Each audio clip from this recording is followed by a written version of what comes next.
Welcome to Larry the Alchemist, and on today's episode, let's discuss the new Michael Schenker album, My Years With UFO. Michael brings in a bunch of different singers and musicians to remake classic UFO songs.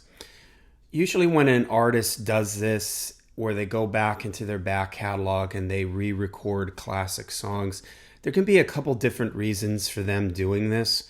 One could be the band or artist felt that when they originally recorded these songs, they didn't have the budget, they didn't have the technology or the resources to make it sound the way they wanted it to sound. So they're redoing it now later in their career when they do have the money and the resources.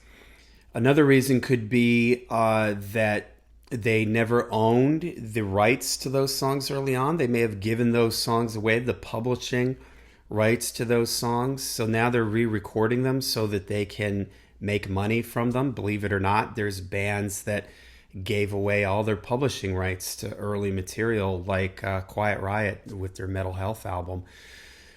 And a third reason could be, and kind of what I think is going on here with Michael, that he's doing it just because he wants to do it, and he's sort of looking back on his career and revisiting music from his past. You know, recently he did the Michael Schenker Fest tour where he had old singers from the Michael Schenker group, and it's his different era as a solo artist, and he went out on the road with that.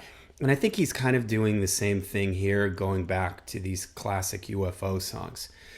Now, the problem that I have with stuff like this is when you've lived with a song or an album for so long that no matter how it's redone, even if sonically it's clearer or better, the sonics are better, there's whatever, it's never the same, it's never as good, because you've lived with this original version for so long that even though the original version could have some flaws to it, maybe it's not the most hi-fi mix or whatever, but you've lived with it for so long that you can't hear it any other way.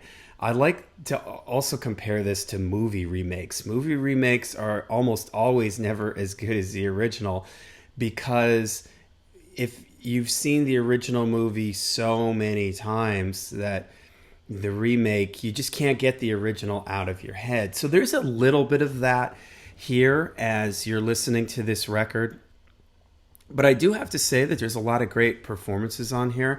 The song selection, yeah, there's the songs that you would expect to hear. There's a Doctor Doctor, Rock Bottom, Lights Out, Too Hot to Handle.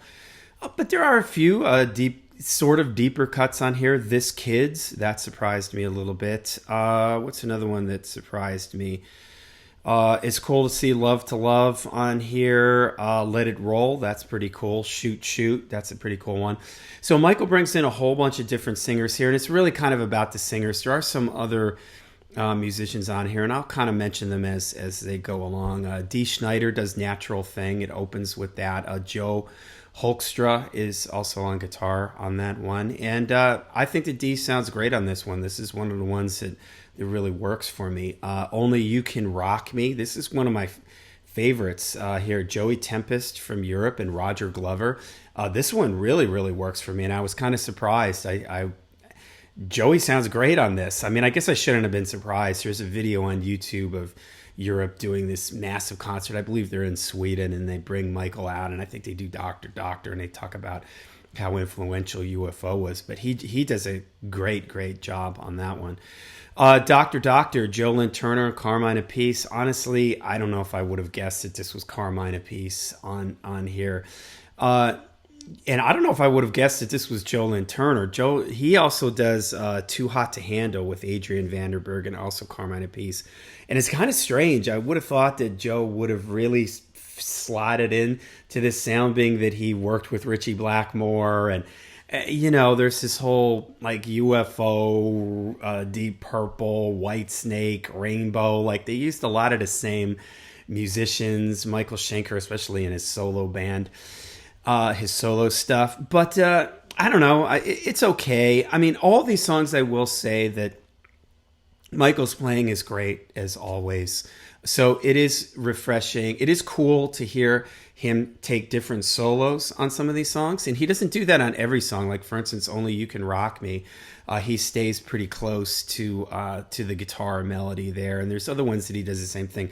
Rock Bottom, he really stretches out on that, much like he does live. So that's really cool. But again, it's a little hit or miss with some of the singers. Mother Mary, Slash, and Eric Gronwall, it's okay. This Kids with BIff Byford from Saxon, that one sounds really good. Biff does a great job on that. Here's probably the biggest disappointment on the record, Love to Love. That is one of my favorite songs of all time. Axl Rose is singing on this. And now, I'm not going to say I'm the biggest Axl Rose fan in the world, but I actually like Axl Rose a little bit more than some people do. I thought he sounded pretty cool in AC/DC. I would have actually liked to have heard him record some original stuff with AC/DC. So I do like Axl, but he doesn't work here. But I think he doesn't work here because, you know, I have my teaching series, and I've also done my Metal Mythbusters, and I've been meaning to do a Metal Mythbusters on vocalists and vocal range. And this is a good example of this, where this is not in Axl Rose's vocal range. He can hit the notes, but his sort of money zone is when he's up in his range and he's real gritty and he's singing up really high in his range. I think that's why he worked so well with AC/DC, because that stuff is up so high.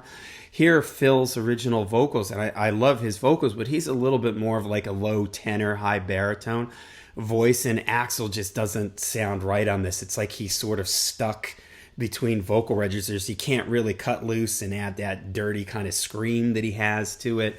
But it just doesn't sit right in his vocal range. So that's a huge disappointment. Lights Out, Jeff Scott Soto, John Norum, pretty cool, I guess. Rock Bottom with Kai Hansen. This one sounds fantastic. You know, Kai sang with Halloween, and I did not expect. I thought this was going to have the same problem that Love to Love has. Like, he has such a high pitched voice. I thought, okay, it's going to sound strange with him singing this low. But he sounds fantastic. He does a great job on that one. Too Hot to Handle, I mentioned that one already. Let It Roll featuring Michael Voss, that one's okay. Shoot with Stephen Pearcy, that was actually pretty good too. His voice is a little ragged and everything, but it kind of works because, again, Phil Mogg has that same kind of voice to it too, so it kind of works. So overall, it's a pleasing listen. It's fun. I mean, listening to Michael Schenker solo is always a cool thing. But am I going to revisit this? Is it going to be something that I'm going to come back to? Probably not. I mean, maybe for fun. I'm driving in my car, I might turn it on. But all that really made me do is want to go back and listen to the originals. So I respect Michael for doing this, because I do think it's a sincere thing coming from his heart. I don't think it's like a money grab or anything like that. I think he's doing this for the right reasons. And I think there's a lot of great performances on here. It seems like everybody, really put something into it to make it work. But at the end of the day, man, I'm just going to bust out the originals, and I'm just going to enjoy those. So, all right, there you go. Have you guys heard the new Michael Schenker, My Years with UFO? Let me know if you've heard it. Let me know your thoughts down in the comments down below. Until we see you again, make sure you stay heavy, stay metal.